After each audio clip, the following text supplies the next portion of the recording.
past 2 years were not the largest uprising since 1968 in general. 2020, the uprisings after the murder of George Floyd and against police brutality and the carceral system as a whole,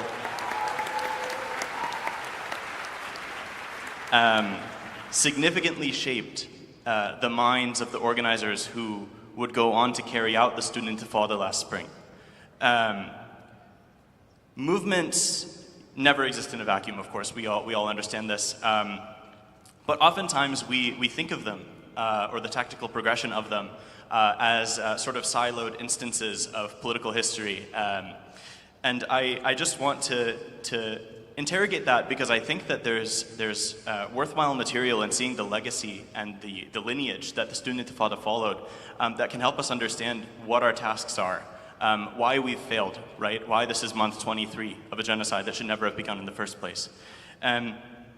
So just like we say that the genocide and displacement and colonization of Palestine didn't begin on October 7th, the organization, the tactical development, the strategy, all of these things about the Palestine movement, especially in the US, because we're all here, also didn't start on October 7th.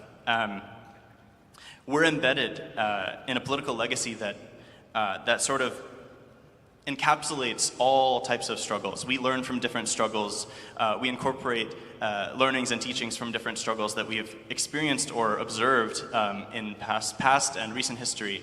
And I think that gives us a lot of content to work into our political strategy and a lot of ideas. And so I want to touch on the concept of ideation and experimentation that I think we saw articulated in the student intifada best, but I think that there's been multiple examples since.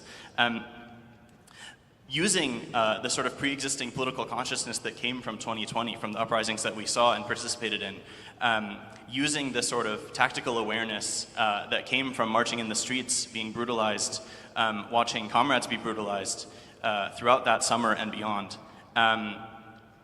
And also taking inspiration from previous non-Palestine related protests, Occupy Wall Street, the sort of anti-war but also anti-imperialist protests of the early 2000s, and rearticulating them into something that didn't quite fit within the boundaries of BDS, Boycott, Divest, and Sanctions, typical campaign plan, really gave the student movement a type of power and a type of consciousness raising that we hadn't seen before.